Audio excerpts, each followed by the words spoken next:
Hello everyone, welcome back to our YouTube channel Infinite Solutions. So students, आज की इस video में हम स्टार्ट करने जा रहे हैं लीनियर अलजेब्रा का एक concept diagonalization and JC form. Students, यदि आप CSI NET, GATE, IIT JAM या अदर कॉम्पिटिटिव एग्जाम की तैयारी कर रहे हैं जहां पे लीनियर अलजेब्रा पूछा जाता है, तो स्टूडेंट्स ये वीडियो आपके लिए काफी हेल्पफुल होने वाली है। तो स्टूडेंट्स, लीनियर अलजेब्रा में जो डायगोनलाइजेशन एंड जेसी फॉर्म पढ़ने से पहले अपने को उसके कुछ प्रिलिमिनरी पार्ट की जरूरत होती है, जैसे कैरेक्टरिस्टिक पोलिनोमियल है, मिनिमल पोलिनोमियल है, आइगन वैल्यूज है, आइगन वेक्टर है। तो आज की इस वीडियो में हम स्टार्ट करने जा रहे हैं eigen values and eigen vectors. उसके बाद में हम पढ़ेंगे एनिलेटिंग पोलिनोमियल और मिनिमल पोलिनोमियल के बारे में। उसके बाद हम चलेंगे सिमिलर मैट्रिसेस और जेसी ब्लॉक और जॉर्डन कैनोनिकल फॉर्म के बारे में। तो चलिए स्टूडेंट्स, स्टार्ट करते हैं और देखते हैं eigen values and eigen vectors के बारे में। सो स्टूडेंट्स, आइगन वैल्यूज को स्टडी करने से पहले हमको कैरेक्टरिस्टिक पोलिनोमियल की स्टडी करना जरूरी है। सो स्टूडेंट, कैरेक्टरिस्टिक पोलिनोमियल क्या होता है? कैरेक्टरिस्टिक पोलिनोमियल हम कैसे डिफाइन करते हैं? सो स्टूडेंट, सपोज करो अपने पास में कोई ए एन क्रॉस एन की मैट्रिक्स है। सपोज करो अपने को कोई ए है, वो एन क्रॉस एन की कोई मैट्रिक्स है। तो characteristic polynomial of A with scalar lambda हम कैसे डिफाइन करते हैं? हम डिफाइन करते हैं determinant of A minus lambda I. Clear है? यहाँ पे स्टूडेंट्स हम क्या कहते हैं, जो लेम्डा है वो एक स्केलर है। लेम्डा क्या स्टूडेंट्स? एक स्केलर है। ये लेम्डा ही स्टूडेंट्स आगे चल के आइगन वैल्यूज बन जाता है। क्लियर है? सो कैरेक्टरिस्टिक पोलिनोमियल हम कैसे बताते हैं? कैरेक्टरिस्टिक पोलिनोमियल आपको डिफाइन करने के लिए जस्ट क्या करना है, एक स्केलर लेम्डा लेना है, उसको आइडेंटिटी से मल्टीप्लाई करके ए में से सब्ट्रैक्ट करके उसका डिटरमिनेंट निकाल देना है। क्लियर है? Determinant of A minus lambda I. अब आप देखो, ए है, हमने एन क्रॉस एन की मैट्रिक्स लिया है। ठीक है, तो अपने पास में ए माइनस लेमडा आई का जो डिटरमिनेंट निकालेंगे ये भी एन डिग्री का बनेगा।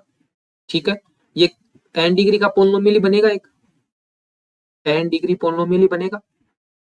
यदि ये एन डिग्री का पोलिनोमियल बनेगा तो अपना कैरेक्टरिस्टिक पोलिनोमियल भी तो एन डिग्री का होगा। क्लियर है? तो एन क्रॉस एन मैट्रिक्स के लिए हमारे पास में जो कैरेक्टरिस्टिक पोलिनोमियल है वो भी एन डिग्री का होता है। और कैरेक्टरिस्टिक पोलिनोमियल स्टूडेंट कैसा निकल के आता है? कैरेक्टरिस्टिक पोलिनोमियल निकल के आता है अपने पास में lambda raise to power n, ठीक है, plus something a n minus one लिख लो आप, लेमडा की power n minus one, plus ऐसे करते करते स्टूडेंट्स अपने पास में ए नॉट। क्लियर है? ये अपने पास में कैरेक्टरिस्टिक पोलिनोमियल आता है। क्लियर है? अब इस कैरेक्टरिस्टिक पोलिनोमियल से ही स्टूडेंट्स हम आइगन वैल्यूज निकालते हैं। हमको पता है कि zeros of this characteristic polynomial gives eigen values. ठीक है, तो eigen values of A matrix अपन कैसे डिफाइन करते हैं वो देख लेते हैं। सो आइगन वैल्यूज के लिए स्टूडेंट्स हमने अभी कैरेक्टरिस्टिक पोलिनोमियल डिफाइन किया कि characteristic polynomial of A is defined by determinant of A minus lambda. Clear है? तो हमको क्या करना है, जस्ट इसको जीरो के इक्वेट करना है। ठीक है, और यहां से एन डिग्री का पोलिनोमियल बनेगा ये। अभी हमने डिस्कस किया था कि मैट्रिक्स एन क्रॉस एन की है, तो एक एन डिग्री का पोलिनोमियल है। अब एन डिग्री का पोलिनोमियल है और उसको आप जीरो के इक्वेट कर रहे हो, तो आपको यहां से एन नंबर ऑफ जीरोस कितने मिलेंगे? ठीक है, यहां से आपको नंबर ऑफ जीरोस मिल जाएंगे एन। ठीक है, तो कहने का मतलब है यहां से इस कैरेक्टरिस्टिक पोलिनोमियल से आपको जो जीरोस मिले वो एन मिले। सो इस वजह से एन ही क्या है, इसकी आइगन वैल्यूज है। क्लियर है? तो कहने का मतलब क्या है, आपको जो रूट मिले ना, root of the characteristic equation, ठीक है, कैरेक्टरिस्टिक इक्वेशन कह लो या पोलिनोमियल कह लो, कैरेक्टरिस्टिक पोलिनोमियल इज कॉल्ड, ठीक है, eigen values of given matrix A. Clear है? तो आपको आइगन वैल्यूज निकालने के लिए स्टूडेंट्स क्या करना है, जो आपका कैरेक्टरिस्टिक पोलिनोमियल आता है उसके लिए आपको determinant of A minus lambda आया उसको जीरो रखे, आपको एन डिग्री के पोलिनोमियल के लिए एन रूट निकाल लेने, वही आपकी आइगन वैल्यूज बन जाएगी। क्लियर है?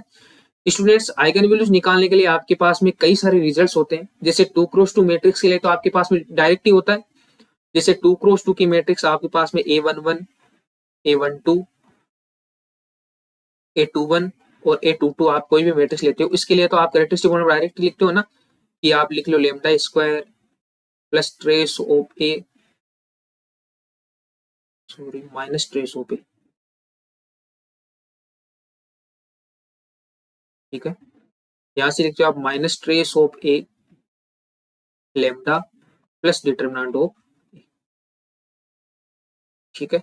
इसको आप जीरो के इक्वेट करोगे, आपको यहाँ से लेमडा की दो वैल्यू मिलेगी, lambda 1 and lambda 2।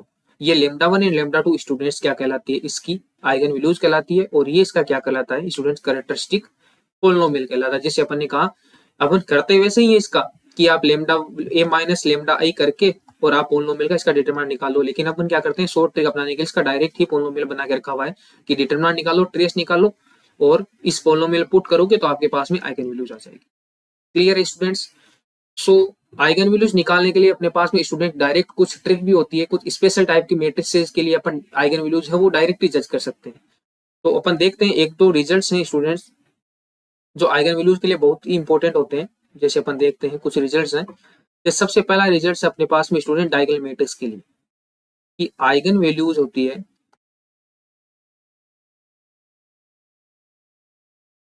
Eigen values of ए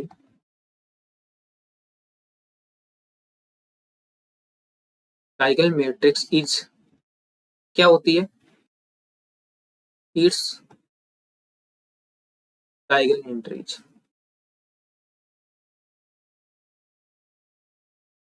कहने का मतलब है डायगोनल मैट्रिक्स की जो आइगन वैल्यूज है वो उसकी डायगोनल एंट्रीज ही होती है। तो डायगोनल मैट्रिक्स के लिए आपको आइगन वैल्यूज निकालने के लिए कुछ वो नहीं करना कि लेमडा आई से करना है ए माइनस लेमडा आई का डिटरमिनेंट निकालना बराबर जीरो करना, रूट निकाले। डायगोनल मैट्रिक्स देखी और जो भी इसकी डायगोनल एंट्रीज होगी उसको आपको आइगन वैल्यूज बता देना है। सेम ही स्टूडेंट्स इसके लिए अपर ट्रायंगुलर और लोअर ट्रायंगुलर मैट्रिसेस होती है उसके लिए भी सेम ही काम करता है कि उसकी भी डायगोनल एंट्रीज होती है, वो ही उसकी आइगन वैल्यूज होती है। क्लियर है?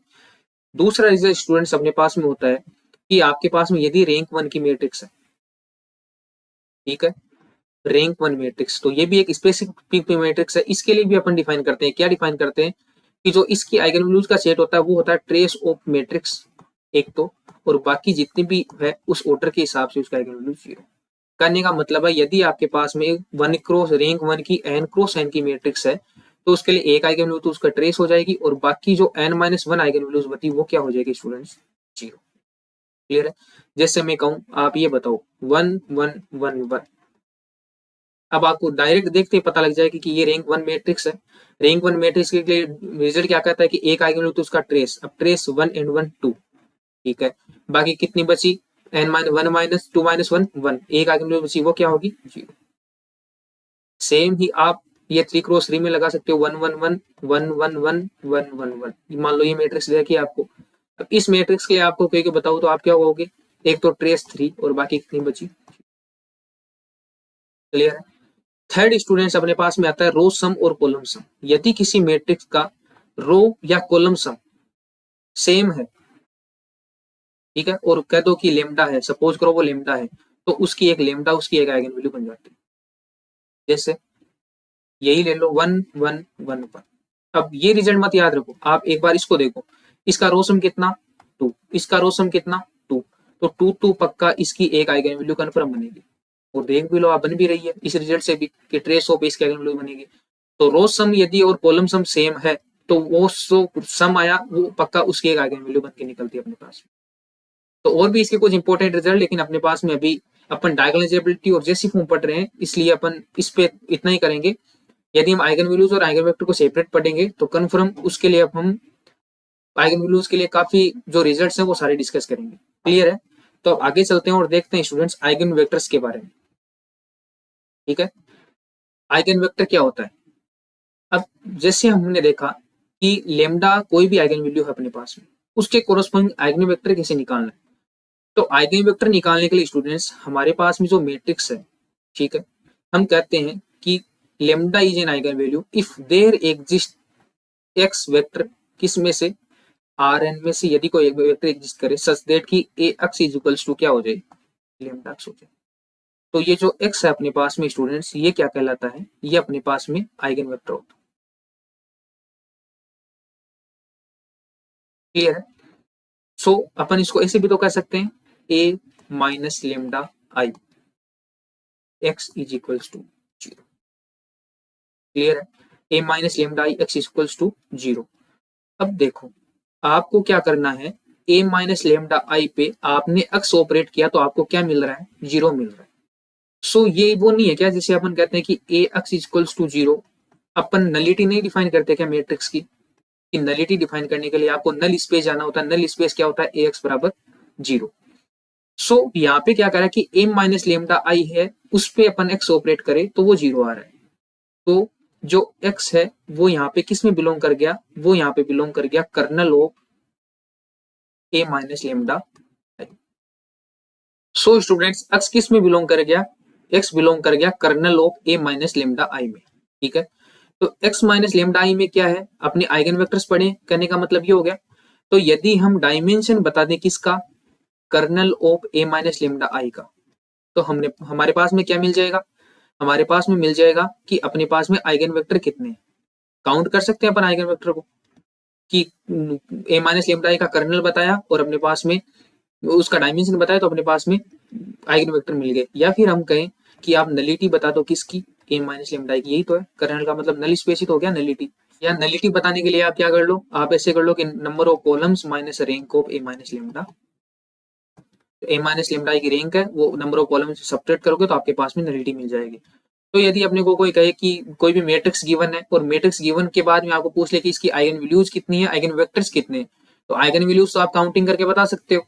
क्लियर है? तो आइगन वेक्टर्स कितने हैं ये काउंट करने के लिए आपको nullity of a minus lambda आई निकालनी है। ठीक है, यदि आइगन वेक्टर ना पूछे कि कौन से हैं ये निकालने के लिए आपको तो ये वेक्टर x ही निकालना पड़ेगा। क्लियर है?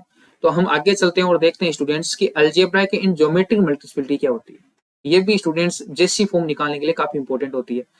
अलजेब्रा की मल्टीप्लिसिटी स्टूडेंट्स क्या डिफाइन करते हैं अपन? सबसे पहले ये देखते हैं कि स्टूडेंट्स अपने कैरेक्टरिस्टिक पोलिनोमियल डिफाइन किया। ठीक है, सपोज करो मैंने कैरेक्टरिस्टिक पोलिनोमियल डिफाइन किया और भी मेरे पास में ये आ गया कि lambda minus 1 raise to power 2, lambda minus 3 raise to power 2। ठीक है, अब मेरे पास में है कि लेमडा माइनस 1 और लेमडा माइनस 3 दो फैक्टर हैं। तो यदि मैं इनको 0 रखूंगा, कि कैरेक्टरिस्टिक पोलिनोमियल को 0 रखूंगा तभी तो आइगन वैल्यूज आएगी, हमने पढ़ा है। तो यहाँ से मेरे पास में क्या आ जाएगा? लेमडा बराबर 1 और लेमडा बराबर 3। ठीक है, ये दो आइगन वैल्यूज आ गई अपने पास में। क्या ये लेमडा बराबर 1 एक ही बार आया? क्या लेमडा बराबर 3 एक ही बार आया? कितनी बार आए हैं? इसी को अपन क्या कहते हैं स्टूडेंट्स? अलजेब्रा की मल्टीप्लिसिटी। कि ये सिंगल टाइम है या इसके रूट रिपीट कर रहे हैं या नॉन रिपीटेड है, उसी को। तो स्टूडेंट्स जो कैरेक्टरिस्टिक पोलिनोमियल में अपने पास में जो पावर आती है ना, जो भी आइगन वैल्यूज के कोरस्पॉन्डिंग पावर आती है, इसी को अपन स्टूडेंट अलजेब्रा की मल्टीप्लिसिटी कहते हैं। जैसे लेमडा बराबर 2 बार आए तो लेमडा बराबर 1 1, इसकी दो आइगन वैल्यूज होगी। 3 भी 2 टाइम्स है तो 3 भी 2 टाइम्स होगी। ये एक 4x4 की मैट्रिक्स है ना, उसकी ये चार आइगन वैल्यूज होंगी। 1 1 3 3 होगी, तो अपन ऐसे कहेंगे 1 और 3 आइगन वैल्यूज है। लेकिन 1 कितनी बार है? 2 बार। 3 कितनी बार है? 2 बार। तो ये इसकी अलजेब्रा की मल्टीप्लिसिटी हो गई। क्लियर है? सेम ही स्टूडेंट्स हम डिफाइन करते हैं ज्योमेट्रिक मल्टीप्लिसिटी को। ठीक है, ज्योमेट्रिक मल्टीप्लिसिटी होती है students counting of eigen vectors, L eigen vectors. क्योंकि आइगन वेक्टर इस तो इनफाइनाइटली में नहीं हो सकते है ना, लेकिन किसी भी आइगन वैल्यू की कोरस्पॉन्डिंग कितने एल आइगन वेक्टर होते हैं, वो ही स्टूडेंट्स क्या होती है? ज्योमेट्रिक मल्टीप्लिसिटी होती है। जैसे यहाँ पे अपन ने कहा कि लेमडा बराबर एक आइगन वैल्यू है, इसकी अलजेब्राइक मल्टीप्लिसिटी कितनी है? 2 है। तो इसकी ज्योमेट्रिक मल्टीप्लिसिटी कितनी हो सकती है? या तो 1 हो सकती है या 2 हो सकती है। क्योंकि रिजल्ट क्या कहता है? रिजल्ट कहता है कि geometric multiplicity is always less than equals to algebraic multiplicity. Clear है? तो या तो 1 हो सकता है या 2 हो सकता है। 1 और 2 का मतलब इसके कोरस्पॉन्डिंग या तो एक एल आइगन वेक्टर मिलेगा या फिर 2 एल आइगन वेक्टर मिलेंगे। 2 एल आइगन वेक्टर मिलेंगे तो हम कह देंगे कि इसकी 2 ज्योमेट्रिक मल्टीप्लिसिटी है, एक मिलेगा तो कह देंगे कि 1 है। ठीक है, तो ये हो गया अपने पास में ज्योमेट्रिक मल्टीप्लिसिटी और अलजेब्रिक मल्टीप्लिसिटी। क्लियर है? सो स्टूडेंट्स, अब हम एग्जांपल लेते हैं और एग्जांपल के थ्रू देखते हैं कि हमने जो आइगन वैल्यूज है कैरेक्टरिस्टिक पोलिनोमियल कैसे निकालना है। ठीक है, जैसे सबसे पहले मैं एग्जांपल लेता हूँ 1 1 1 1 1 1 1 1 1। ये 3x3 की मैट्रिक्स है। अब कोई अपने को पूछे इसकी आइगन वैल्यूज, आप कैरेक्टरिस्टिक पोलिनोमियल, आइगन वैल्यूज और आइगन वेक्टर निकालो। ठीक है, तो सबसे पहला अपने काम क्या है कि 3x3 मैट्रिक्स के लिए आपको कैरेक्टरिस्टिक पोलिनोमियल निकालने की। कैरेक्टरिस्टिक पोलिनोमियल की रूट ही तो अपने पास में आइगन वैल्यूज आएंगे। तो सबसे पहले 3x3 के निकालने के लिए अपने पास में डायरेक्ट कैरेक्टरिस्टिक पोलिनोमियल निकालने से अच्छा है आप इसकी आइगन वैल्यू जज करो, क्योंकि आइगन वैल्यूज के जो भी रूट फैक्टर होंगे वो कैरेक्टरिस्टिक पोलिनोमियल बना देंगे। तो आइगन वैल्यूज बताने के लिए सबसे पहले मैंने बताया कि एक रैंक 1 मैट्रिक्स है। ठीक है, अब रैंक 1 मैट्रिक्स है तो एक तो इसके आइगन वैल्यू की ट्रेस, बाकी दोनों 0। तो कैरेक्टरिस्टिक पोलिनोमियल जो भी मैं इसका लिखूंगा, ठीक है, उसमें क्लियर है ये फैक्टर तो पक्का आएंगे और एक ये फैक्टर है।